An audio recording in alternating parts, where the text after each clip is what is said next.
أهلا بيكم في بودكاست كربون. معاكم أحمد رجب.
Okay, welcome again in Carbon Podcast. This is a new episode, and still we have Uwe Brown and Dr. Nicholas.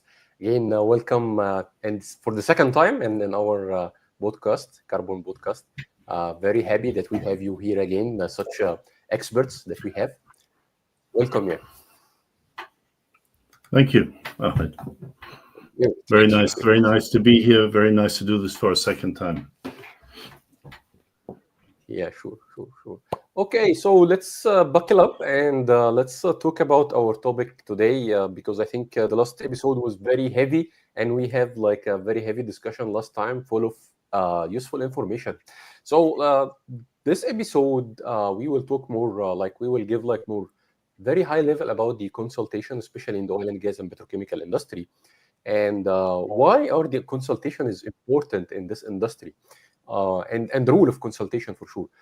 This is very important to hear from like such experts like you, like spending like a decades in this industry, and now we are doing a lot of consultation as well. So it would be great even to share your knowledge and experience to like a beginner like me in the consultation, or even the young engineers as well. So I think it's a very good topic to start with this one. So yeah, let's start. Nikolai, you want to kick off? Yeah, I was started on the different channels that you have activated. Yeah, it's already active. Yeah. Okay, good. Yeah. So you're asking about consultation. What can the platform do? And the platform is a tool. That is let's say, platform as a service for anyone involved in projects, in site management, in technology assessment, in designing a project, in setting up a new configuration, or trying to understand what refinery, a petrochemical complex, production plant is doing. So by integrating all information details about the companies, about the sites, the production sites, the portfolio of products and so on, the technologies, everything is integrated. And that means any stakeholder of the industry can use this platform, can use the tools we have built in the platform to design the sites, to mirror the sites, to reproduce a plant, and to calculate a mass balance, for example. And it's very intuitive system that requires zero knowledge to be used, and it has built-in mechanism that is showing what potential errors there are when you are making a design. So if a site is out of balance, for example, and you have excess feedstock, or you have not enough feedstock, or you have a mismatch between the different assets and units. So anyone can access the platform, It can be a consultant, it can be an engineer, yeah, that is working on projects or on the sites on a plant, and they can either reproduce the real thing.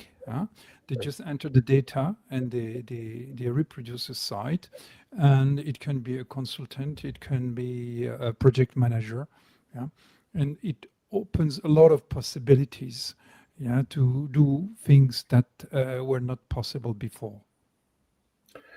I believe the question, Ahmed, was from your side also, why is consulting important, or the experiences we make? And Nicola and myself come more for decades from the receiving end.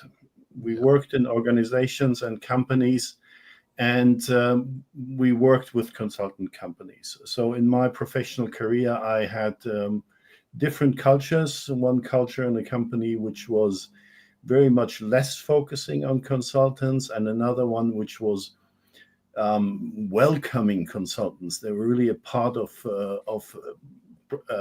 the professional life of your career, that you worked very intensively with consultants.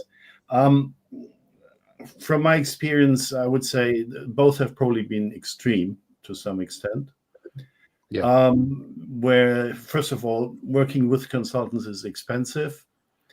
In our business, these consultants are mostly major companies out there. So we all know them. If it's a McKinsey, is a big one. It can be an Ernst & Young, KPMG's, Wood Mackenzie. Anybody can look them up, what they are. So I'm forgetting a lot of them. And these are very professional. You work with very professional people, but it's a consultant, and a consultant is coming for a project, and the faster the project can be done, the better. Good result, producing it and moving on. The longer a consultant is with you, the more money it costs. And in your organization, you're then left with the work still to do. And that's just natural. I mean, many people say, oh, the consultants tell you what to do and then they bugger off. Yeah, but that's also a part of in your organization. You got to be aware of that. The consultant is not going to do the work for you afterwards. So it's important that you understand the proposal and that an organization can challenge it.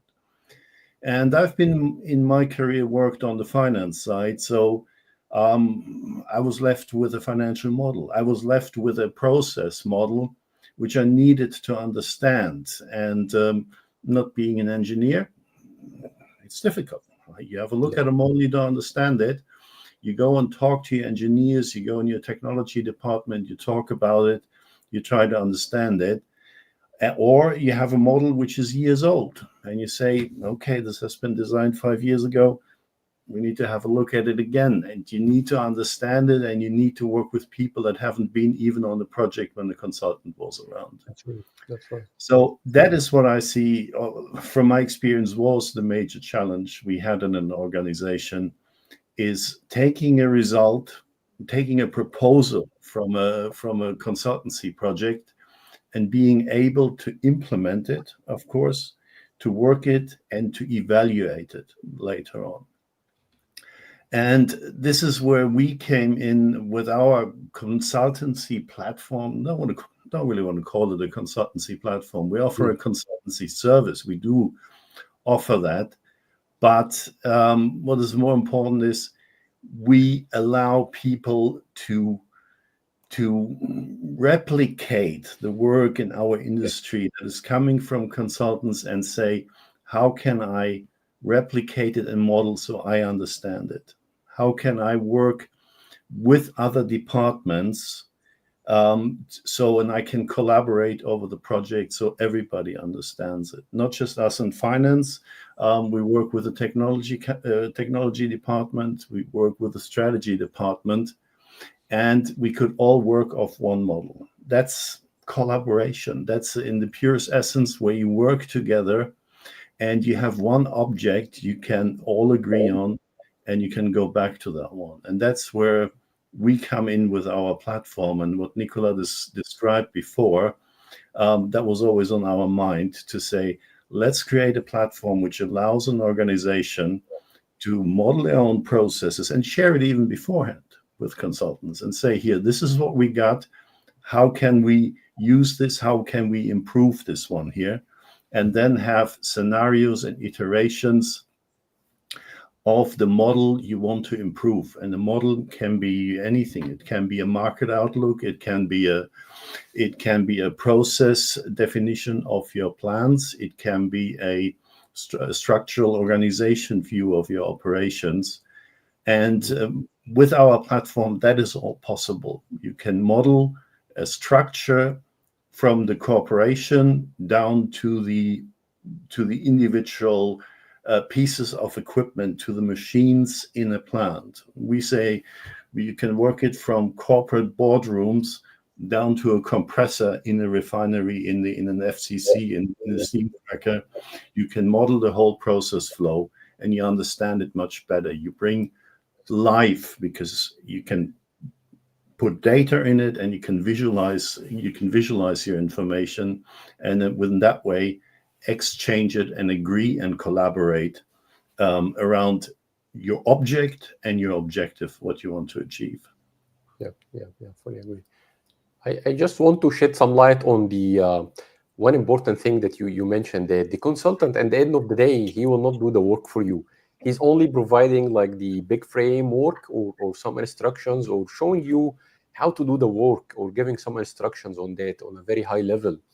And the company or the corporate should do the rest, right? So they should do their homework at the end of the day and talk those like the outcome from the consultancy, and then they can work on it. Like as you mentioned, that I'll talk from the both side, like in the operating plant when we are seeking any consultancy, like the big names that we have, like KPMG, McKinsey, or IHS, or whatever.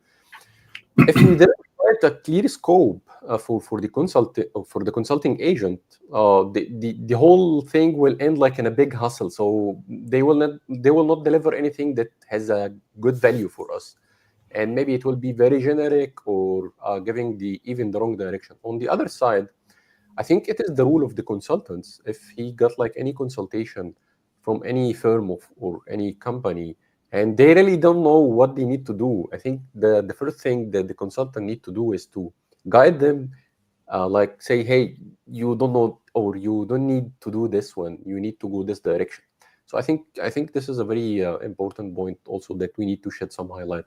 So let's get back to the our platform, the PPLUS platform, and I would like to like delve more and give more insight about all the features that's in this platform.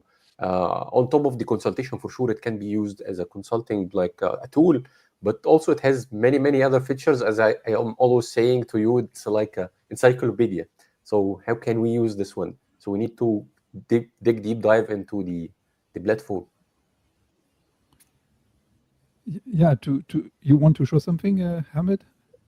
No, I Or think you- let's I need you to show our audience what the features and the platform contains. Like, what are the features and the options that we have in this platform? Over, you have prepared something, huh? Okay. Let me just share my screen. We're not going to do a big presentation here. We're into all the functionality of the platform, but we invite anybody on the feed here in the stream to go and have a look at the platform. It is available to view, and we're happy to take any requests for registering on the platform and actually working with it. So just a couple of highlights that we want to share. Let me share the screen.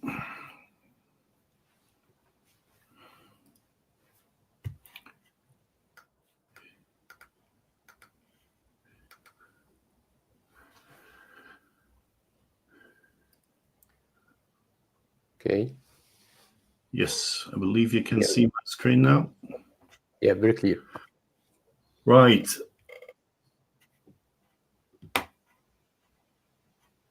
So our approach is we're collecting collective intelligence. We're collecting intelligence that is out there. Our platform is open for anybody to contribute and help to improve the picture of the industry. And that starts from defining products, going all the way to a process.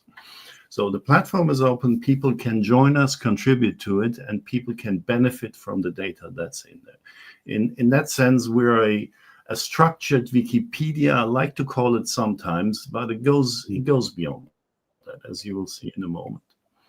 So just to come back in what we described before, this is how our structure works. And here we're really different. A lot of websites and data you can obtain from consultancy platforms you pay for. So we're still looking, everything is free available. So we must keep that in mind. You can go in there and just explore this. But a lot of data, you can go out there, you can buy anything. So you can go to a consultant and say, I want to have global capacities of that product. I want to see technologies being used. Where is technology being used? In which companies? You get this. You go out there, you buy it, and in many cases, you receive what I call a flat one-dimensional piece of information. You get an Excel file that gives you the information, but the next question comes up, and then you have to buy, exaggerating a bit here, but in the end, it leads to it. You have to buy the next Excel file, and you have to link it up in the sense. And that's where we're different.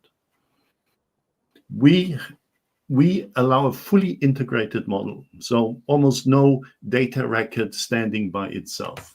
We model global corporations.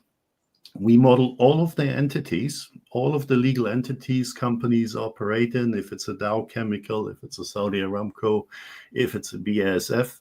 We model them and put them all in relationship through their shareholding. So people know this is a joint venture.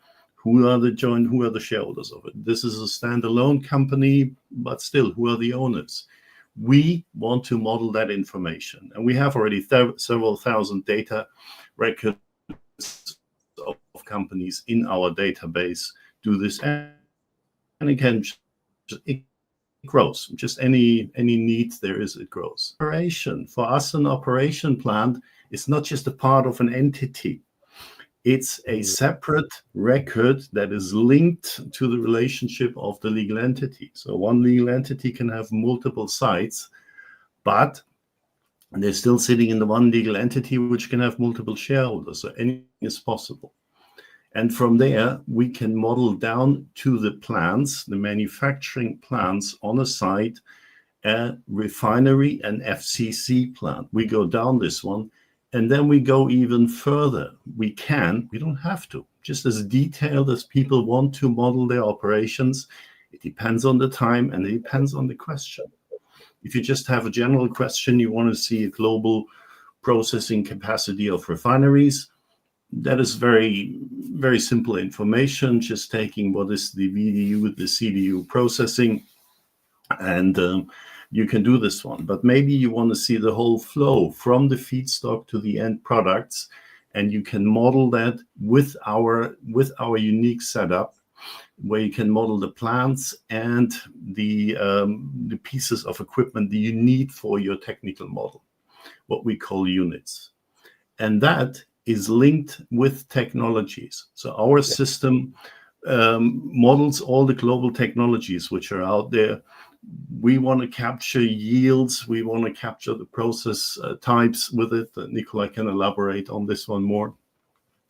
And we combine this with products. We're providing a clearly defined and structured products repository. Very important. Many discussions out there about value chains, how you define the value chain between the crude oil going into the various petrochemical chains, ethylene, propylene chains, and further on.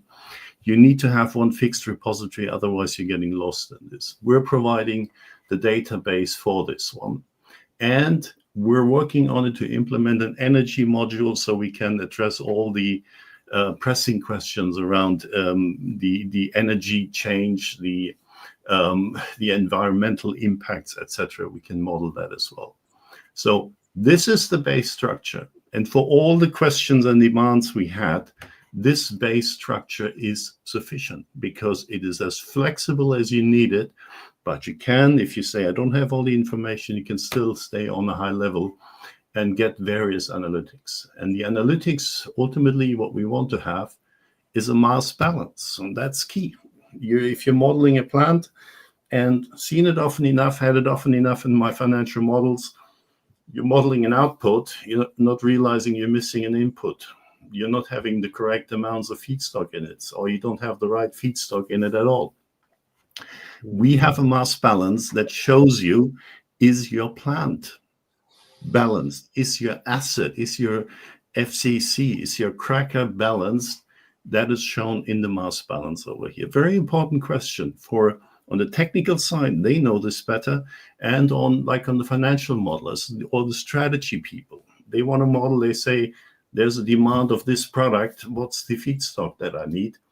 The mass balance needs to be correct for this. We've seen it too often in models where it's just the wrong assumptions, where we allow the underlying structure to be built and check that your inputs and outputs are balanced. And ultimately, and we're very happy and very proud on this module here, is our visualization from the mass balance without having an in-depth understanding of these flow models, design models, all these products that are out there, which are very expensive and which go in a lot of detail. They have a lot good about it. But if you want to understand your processes in the first place, you can do it with our visualization tools. And everybody knows a picture speaks more than 1,000 words. The visualization gives you an excellent view on your process, much better than just looking at a pure data listing that we have. So we're inviting everybody to have a look at our model and check what's there. It may be already for some of the operations, provide the answers you're looking for. And for others, you can do your own model. You can do it proprietary. You can do it publicly and share the models there. We're only looking for public information that is available, that can be shared. But if someone wants to model proprietary for their own benefit, for their own data repositories, that can be done in a behind the firewall, so to speak, for the users to create their own models. So this is PPLUS in a nutshell. This is our homepage. We're providing services. We have a number of associates and experts globally that work with us, that we can connect you for in-depth question of a market on technologies. We have focus modules. We provide update on feedback and updates on anything we're capturing in our database, and invite for discussions around the whole content there is. Nicola, did I overlook something? Something you wanna add on this? No, I think it's good to show what we can do actually, as you are doing now, yeah, with this visualization, yeah, which is version 1, let's say, of our visualization tool. And you can see how we can go into the details about representing the complete streams of products, including feedstock, down to commercial products for a complete site. Here it's a simple example. It's a site, petrochemical site actually, yeah, which is doing cracking of feedstock of ethane and importing monomers and making polymerization. We have only polymerization plant here. We have four PE plant actually. Yeah, so this is a simple description of a site.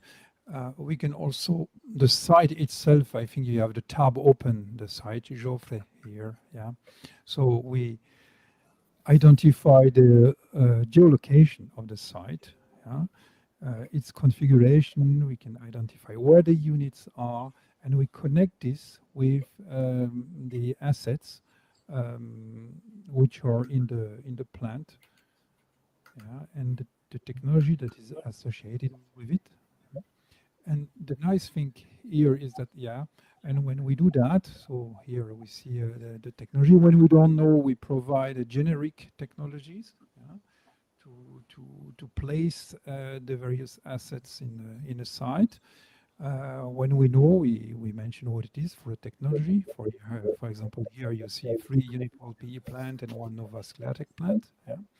And we have the mass balance table, of course, from which this you have it on the from which this visualization chart is made. Yeah, this is the mass balance table, and you can have as many entries as you need to represent the complete site. And one thing maybe Uwe has not mentioned yet is that this is an open platform, meaning it's a collaborative project.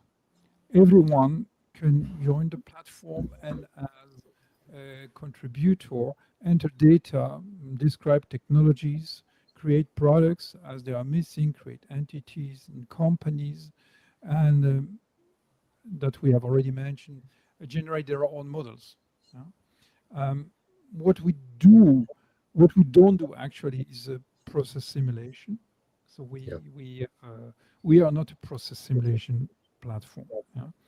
We can interface or integrate data from process simulation softwares, but we base our mass balances in the sites on actual data, either data we know from an existing production plant or site, how much feedstock it's using, in which products it is converted, what are the intermediate streams, and what are the quantity, the volume of each stream as well.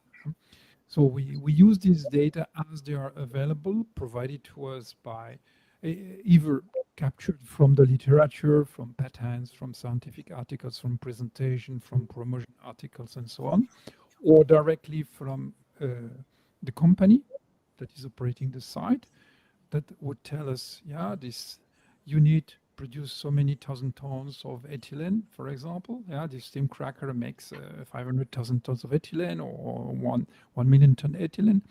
And we can also obtain them from the technology owners, the people operating the technologies, because they know best how their technologies are working.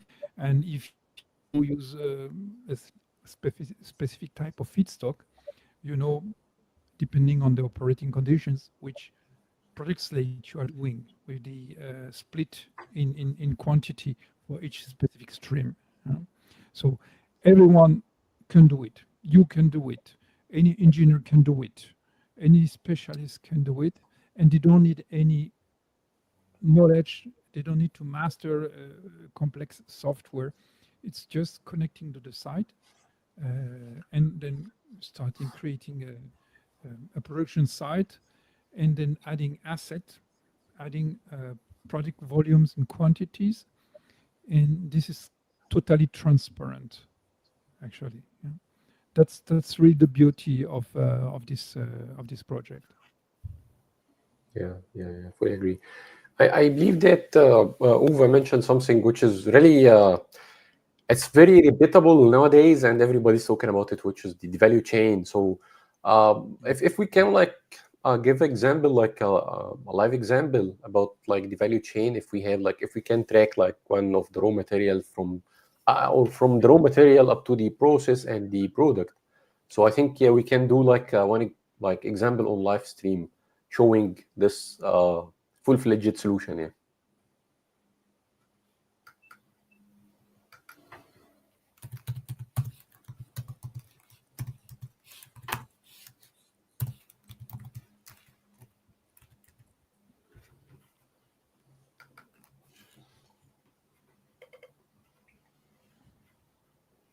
At the value chain, you will find it.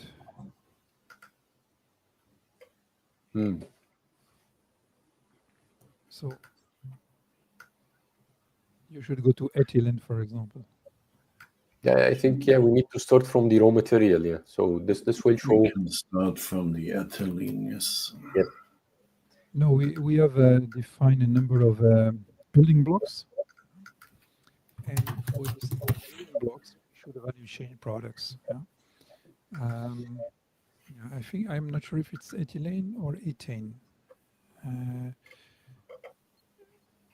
No, it must be ethane, I believe. So, I- well, ethylene, and we have here we start with the value chain definition, value chain products. So for every product we create in the database, we indicate which is the starting building block that is involved in making the product. And then you have this nice table. You can scroll down, actually, because here we only show a part of it. Yeah, yeah. All the products which are derived from this building block. And in the future, we also want to be able to visualize the complete value chains by connecting each chemical product, where it is coming from which intermediate it is made, back to the original building block. Yeah. This by including the the chemical pathways. Yeah. Because you need to define the reactions. For example, a product B can be made from A by a certain reaction path. Yeah? But in other cases, A can be made from B with a different reaction. So Yeah, that's right. that means by connecting the chemistry behind each process, then you can reconstruct a complete visualization of the value chains. Yeah? So it will be starting from the building block, the very first building block, like ethane, and then or ethylene in this case. So it will go like through the process, what are the specific technology of producing the product, which is the polyethylene, right? And then we can see even the locations around the world of all the ethylene producers and how it goes. Like that's right. So, as I mentioned before, everything is interlinked, and we can just take this further. So we can really go to a fine chemical, a special chemical in the end, and trace it back through the whole process flow to ethane, if that is the feedstock around it. So here's a simple but important one. This is the ethylene with all the products we have linked to as the value chain product. So ethylene as a building block, and polyethylene, the one I just showed before. And with that, we have already, where is it being produced? So where is ethylene being produced? And we can do the same one. Which one of these sites is using ethane or is using naphtha? Because the data is all there. We built the mass balance where we say this site is an ethane-based feedstock, or this site is connected to a refinery. It's a naphtha-based feedstock. So we can do the same in reverse, because all the data is interlinked. We're not just having one repository of a value chain and another one somewhere else with global productions or global consumptions of a feedstock looking in there. And value chains is extremely important. And we have seen this, that a lot of companies make discussions about how to define a value chain, how they define their own value chain, how they define their own. They're defining strategies where they say we want to be in this value chain or we want to be in this market. And in chemicals, the question comes then down easy enough and actually say, is this where we want to go? And what's our feedstock, and how do we classify that feedstock? We provide one solution on it here, where we say we provide one proposal. This is how we define value chains. If you want to do another one, we can set this up. We can do your scenario-based value chains, which differentiate maybe from a certain view that we have here. One question is how much chemicals you can get out of naphtha. What you define as a chemical? Simple question. Where people say well, I'm having this much conversion from naphtha into chemicals, or from crude oil into chemicals. When it comes down to it, you're actually saying, is this really a chemicals, or is this more a refined product? Endless discussions around this one. We provide one proposal, we provide one scientific approach to it, but you can also define your own, where you say, let's define our portfolio, our value chain in this process here, and we calculate a conversion, we calculate value generation in this value chain from the structure there is. Or you can do the global benchmarking based on this definition of a value chain or your own definition of a value chain, because all the data, again, is interlinked and any analysis is possible. Yeah, I see. The other thing that which I'm really like about this platform, which is about the process description. Like from time to time that I need to refresh my mind on a certain process, so I just go there and check the process description. What is the process, and the giving a small like a brief about the process description on the specific process. The other thing that also I'm using heavily for this platform is searching for a certain like entities, as you mentioned, that what exactly all the producers for polypropylene. So I need to check on them and the location for them, just to give, if I'm doing some study or something like this. So I need to like very quickly, it's very quick tool. I have my hands on it, so I can quickly check and get what the information that I need. Yeah. So I think let's show some other options and some other features that we have in this platform. Right. Just on that, you mentioned the process side. A lot of that is captured in the technologies. Nicola, you want to elaborate on some of the processes or technologies? On some of the processes or the technologies, I would say we had technologies as needed to create site models. Yeah.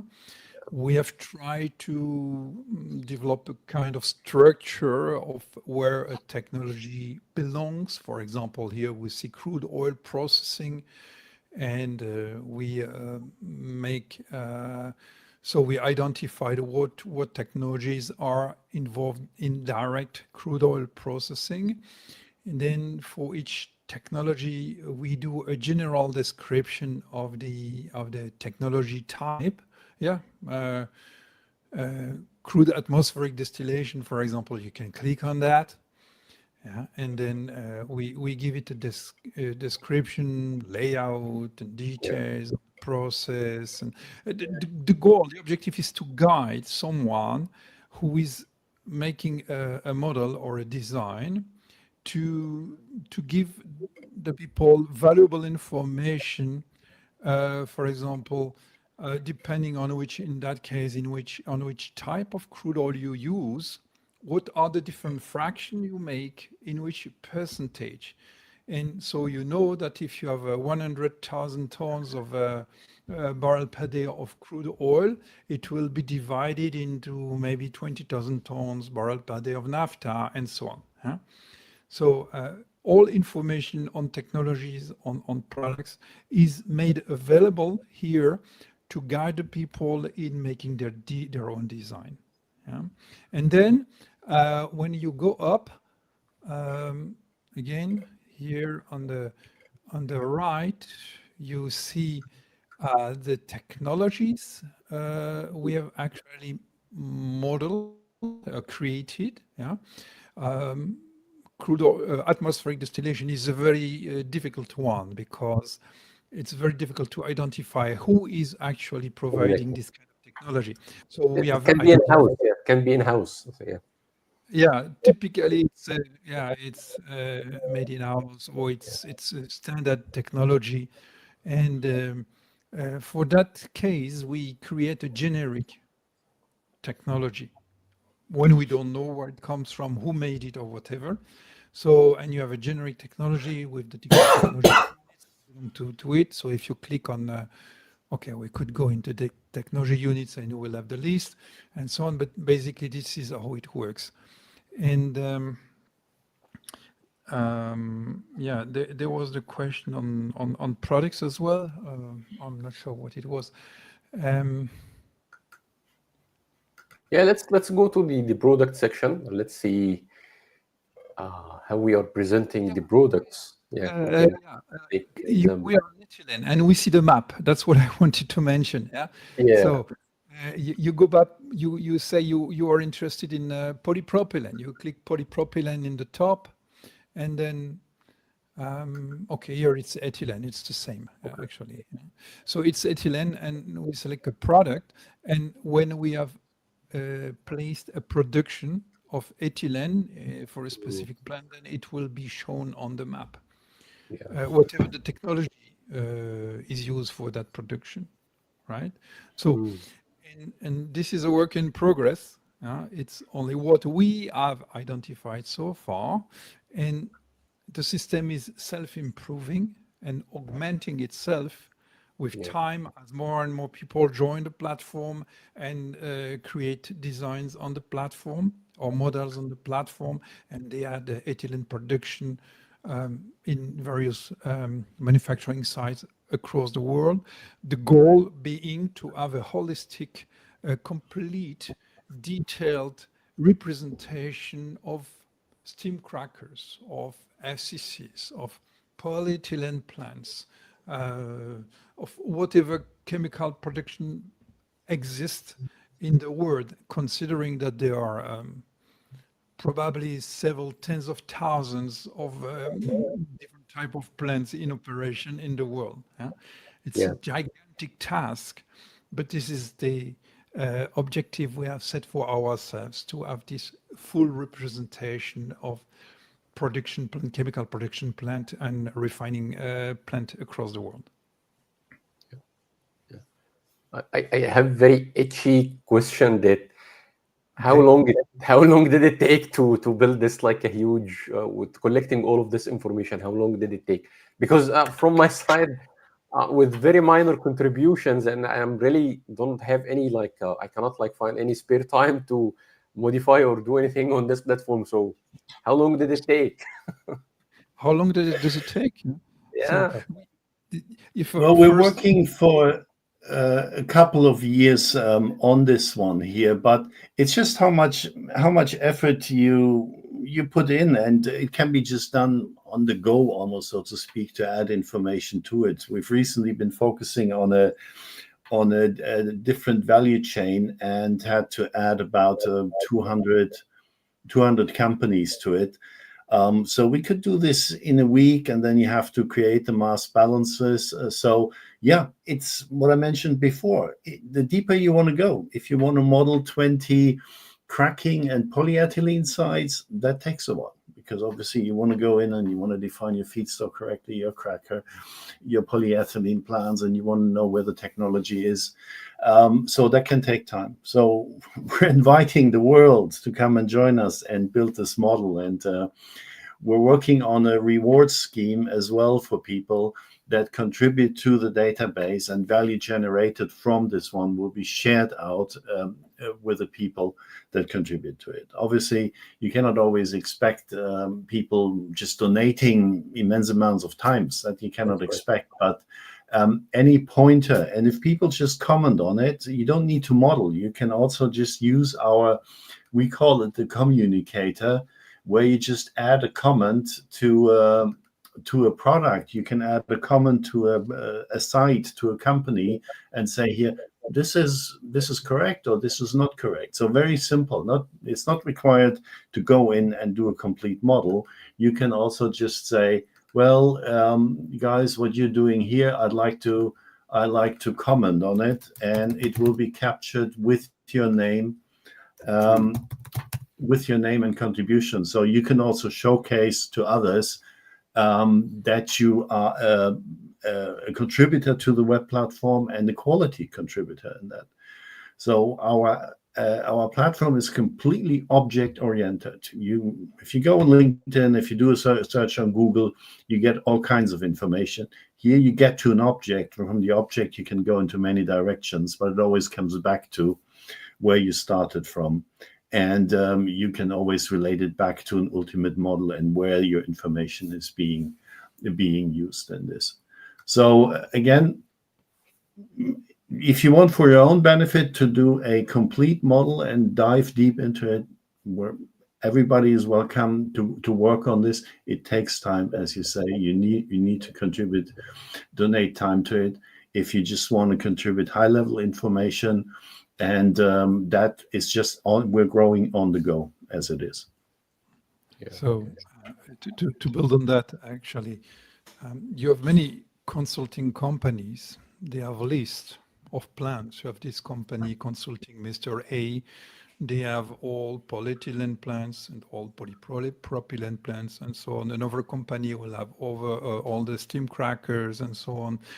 The consulting company, they are specialized, but it's not necessarily also integrated. So you have these consulting companies, they offer this database of technologies, but then another company will be specialized in market data, for example. And the platform has it all integrated in one place for everyone to access. And as you say, it takes a lot of time to recapture all that information that has been captured by other people over decades. Yeah. Especially when they are consulting with the chemical companies that themselves provide information to those consultants. Yeah? And what we do, we reproduce all of this and we give it free to the world. Yeah? But we expect in return the world to come to us and help us with this exercise of building the most complete, holistic, and detailed database of chemical manufacturing processes across the globe.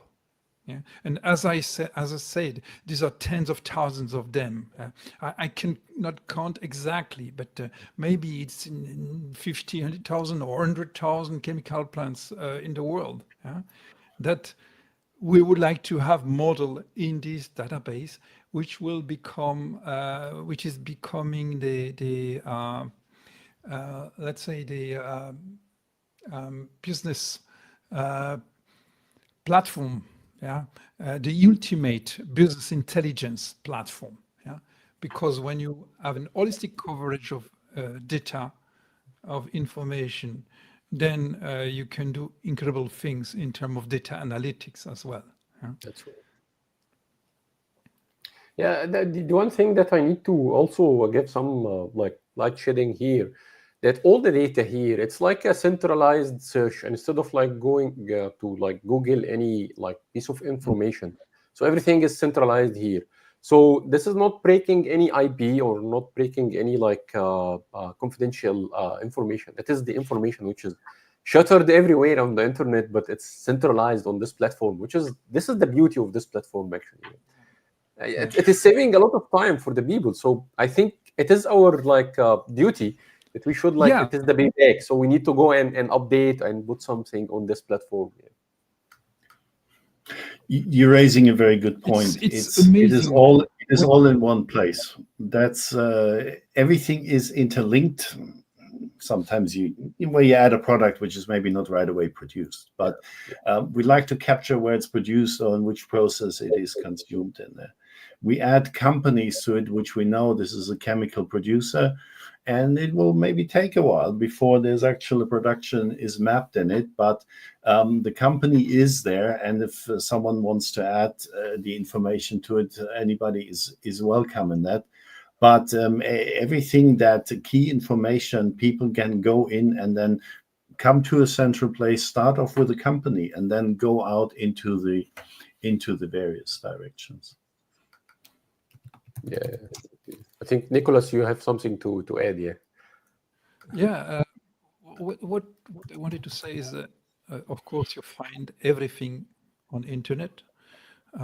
For example, you want to know something about a technology, you will search in scientific article, you'll find very detailed scientific articles. You get access to that information about the technology, but so what?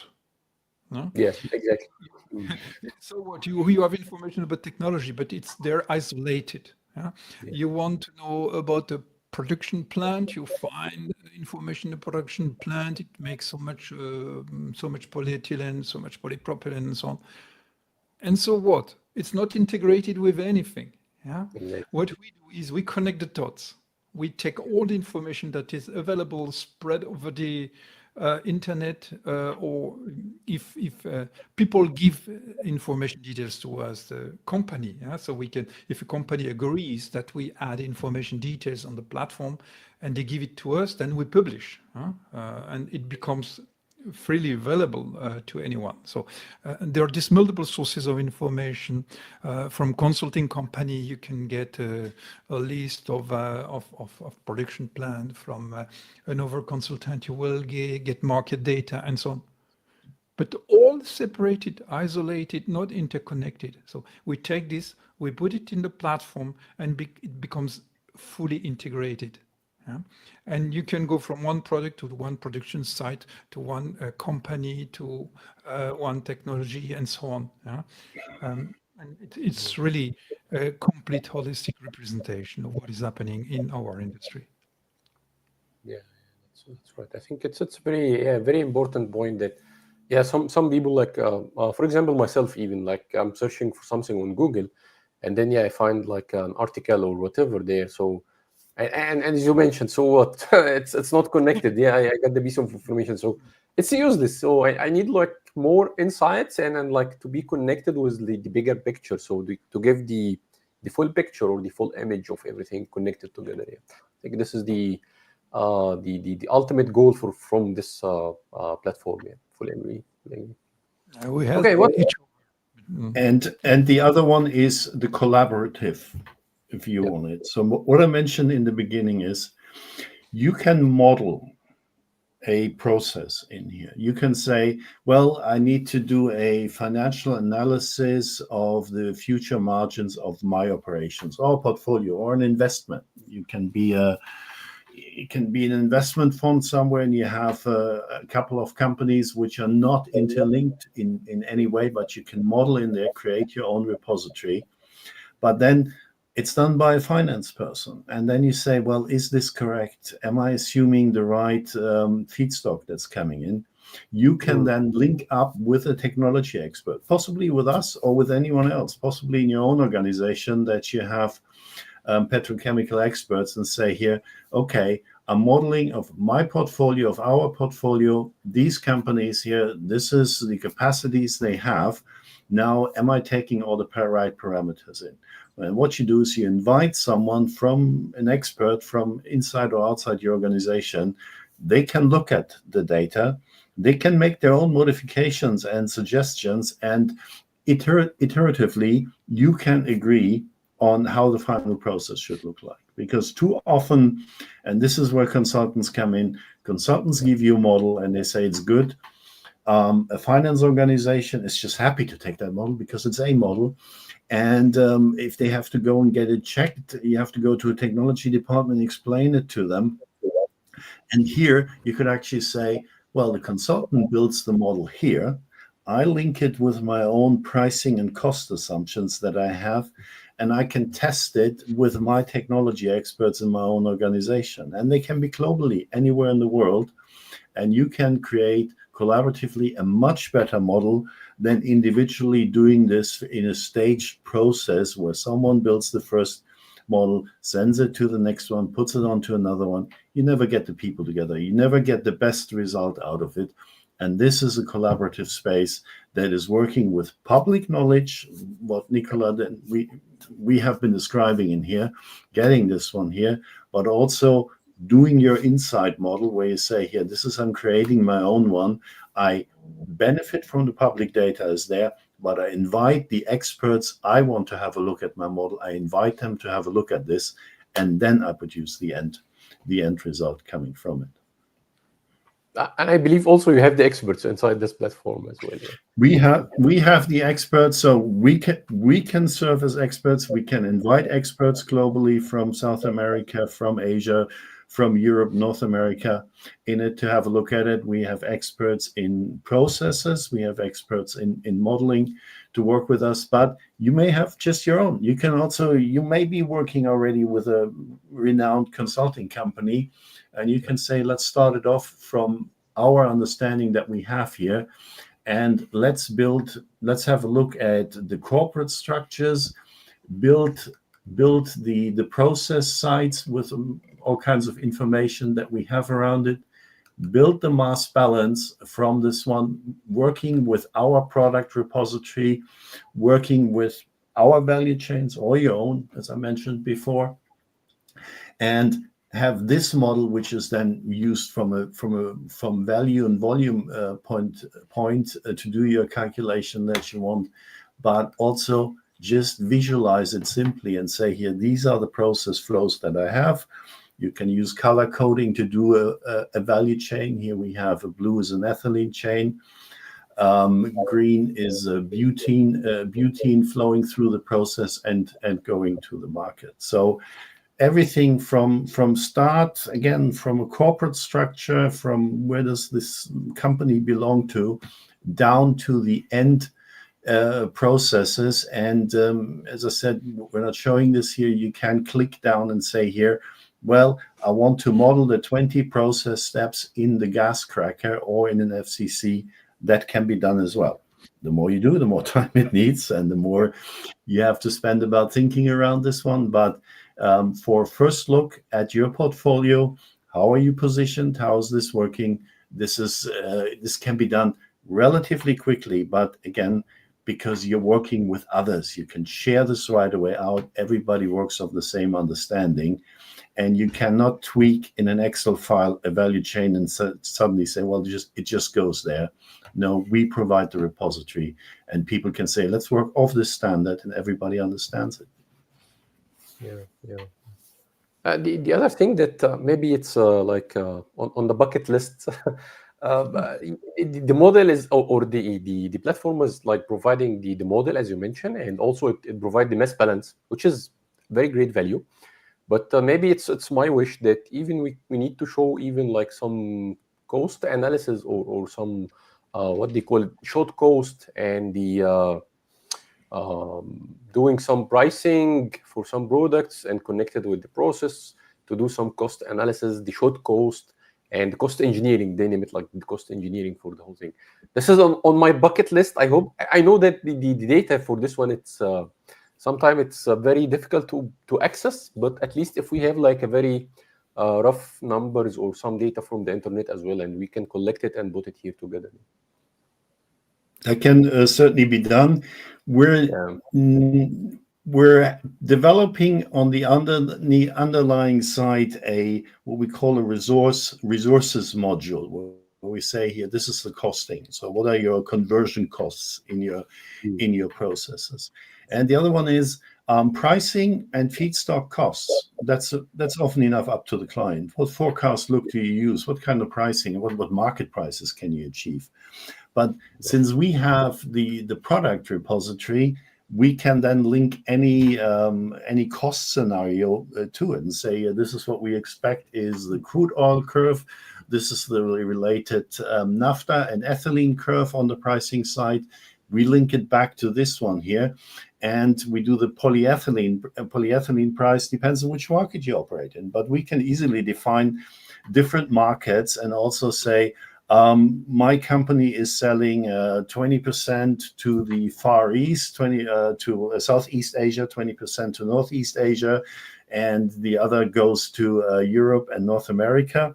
And we can link up the prices to these the products to these markets with their costing or with their sales price that we're assuming in here, and do an easy margin outlook with that.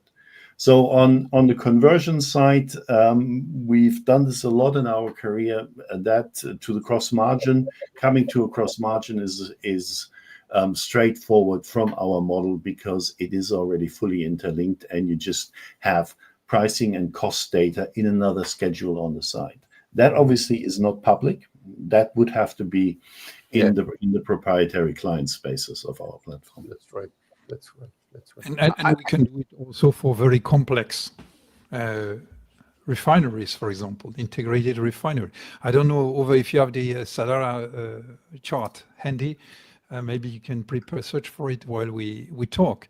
But the system is very flexible in that we can model a single asset or a complete site with all its assets. And like Sadara, for example, we have almost 40 units. We'll show the chart maybe over the visual, visualization chart. Yeah, exactly. And it will take some while to load. It's a bit slow. But I mean, we can do this kind of exercise of economic modeling for a very complex site. And everyone will be claiming that technology is the best, is the most economically efficient, or my refinery is the greenest one, is the most efficient, my market forecast is excellent, and so on. And what we tend to say is prove it. Prove it by building a model that will demonstrate that your project or your existing site is economically efficient and makes economic sense. Or a technology is the best. So we can make sensitivity analysis as well by building in multiple scenarios, using different type of technologies, different type of yield of the technology, yes, of configurations and so on, and doing this kind of sensitivity analysis to churn out models for the most efficient design. Yeah, that's correct. That's correct. It's like to selecting which complex or which integration between the units that we need to do, or even the technology, as you mentioned, that by doing some sensitivity analysis based on the data that we have already. Yeah.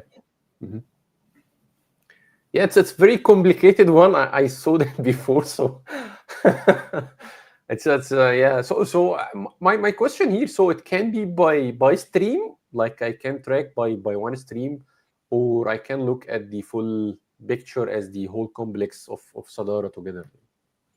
So it's a work in progress. This tool, yes, of course, you can identify stream, but we need to tweak the visualization tool to be able to show these streams.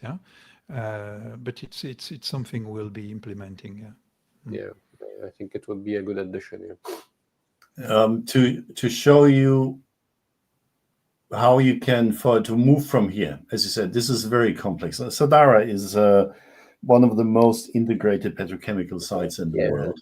Right. One way to already take this further down, apologies, I need to do this now bigger, the view here. We have just selected the mixed feed cracker, which is at the core of the petrochemical site here. We're selecting the acid flow details just by clicking on this little green quadrant there, and we get to the acid mass balance. So it's a big picture, and then you start the drill down and say, here, this is the mixed feed cracker in the Sadara chemical company in the site and the legal entity, and you see what are the imports in here and what are the outputs in here. So breaking down a plant of 40 assets, and you will have, if you model it and you just started off, you will have lots of variances.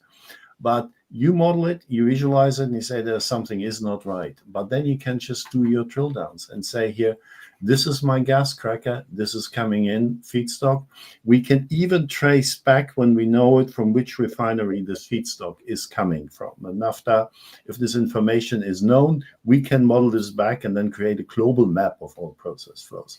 But if you're looking at the asset, you have the feedstock, and then you see there's the hydrogen. You're clicking here, you see where's the hydrogen used. Here you have the ethylene. Doing here, that shows the drill down, and then you see where's the ethylene going. The ethylene is being used in these number of polyethylene plants down the line. So you start from a big confusing picture but then you can break it down. And as Nicola mentioned, we're very happy with this here. It's just a matter of time that we can do a visualization. What we hope to do is you click on the feedstock, on one feedstock, and it shows you like a value chain. Then where is all that feedstock going? Where's this product going? We want to visualize it. And it's really just the time to get around to implement this one. We're working with a software company in Poland on this tool. We're very happy with this because it allows us a lot of different visualizations. And our vision for the visualization is that you really start again on a corporate top level. You start at the headquarters of Dow Chemicals in the US or Saudi Aramco, and you can click yourself visualizing down from the headquarter office down to the global plants, and say here, how's the process going? And from there, where are the products going? Where are they coming from? So complete visualization, publicly with the restrictions that we have, and that at some point you come to a stopper where it says here, this is not available, or this is just becomes too many options. But also you can do this for your own portfolios behind the firewall, do your own visualization and do your own plans with this one. And we're happy to work with any client to say, this is how I want the visualization, and we can customize it along the line. Yeah, cool. Anything else? I think we already 1 hour now. So anything else? Any other features to show or to highlight? Yeah, maybe just one thing here is I like this coming from financial side. I like this very much. That you can see the structures of a company here. We're looking at Sadara. So many people may have heard about Sadara, but what is it actually? And then you can also say here, who owns Sadara? And then you can see right away that's the shareholding. And then let's take Saudi Aramco, one of the biggest publicly listed companies. We're in Saudi Aramco company now, the legal entity of it. And then we have a nice feature. We can look at the interests map. So this is another form of visualization. We're seeing right away what are the direct subsidiaries. So we don't want to go here into the indirect ones here on this map view, but you can see the direct ones. Yep. And by clicking on it, you can see right away which company it is, what it does. But what I particularly like, because we're building our model, we can build a complete tree of the shareholding of the companies globally. So we start off with Saudi Aramco on the top, which are the direct shareholdings, and then we go down the various levels. And as we know, Saudi Aramco, they acquired SABIC, and we haven't modeled everything yet. We've modeled what's relevant to us, but we can go further down. So we have SABIC, then we have Clariant in Switzerland, and Clariant has holdings in Germany. And ultimately, you end up at a small pipeline company, a pipeline operator in Germany. But from here, you can see, oh, well, wow, ultimately, these guys also, or at least Saudi Aramco has a stake in it. So what you do here is consolidation. You can do your portfolio consolidation and say, here, what's my global stake in ethylene production or ethylene consumption? And you could even do ultimately, based on this here, a financial consolidation, because we allow different consolidation types. If it's a full consolidation, proportionate, etc. Here we're moving on the financial side. But again, nothing standalone. If we have it, we like to model the shareholding, and that gives you some very interesting insights sometimes. Oh, this one and this one goes here and that one goes here. I didn't know this company belonged to this shareholder. Exactly. So again, everything interlinked, and you start in one place, and it's very nice sometimes just to browse through and get lost in it. But you're not going with your back button and do a new search, etc. You're just clicking yourself through the platform. That's right. One of the funny things, because I faced that recently, I'll not mention the names anyway, but one of the clients, he looked for the consulting services, and he was like working on some catalyst. And I told him that Aramco owns a similar catalyst for this one. And he said Aramco never produce any catalyst for this specific process. And I told him, no, it is in Clariant, and SABIC owns Clariant, and then Aramco owns SABIC. So it's like under the tree, as it's shown here.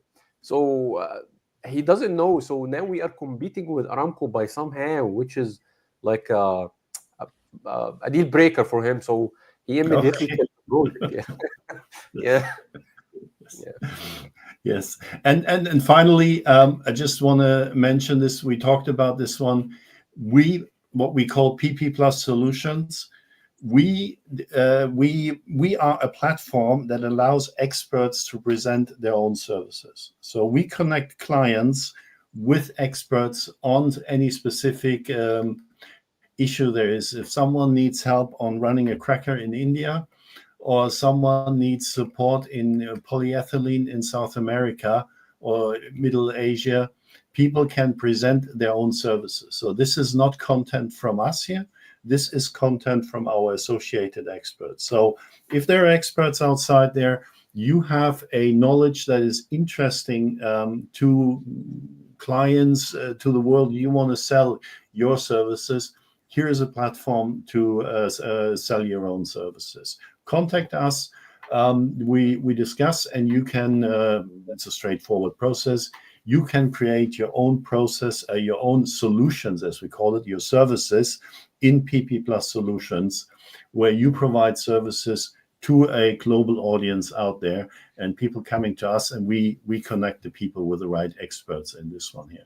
We're happy to bring any more experts, true experts, to our platform who can help us and can help the questions out there in the world to improve the processes and technologies or anything. Yeah, true. Yeah, excellent work. Yeah. Okay, Dr. Nicholas, anything and at the end you need to add? I think that's enough now. Yeah. Yeah, for this episode, yeah, I think we still need like another episodes on different topics, yeah, for sure, yeah.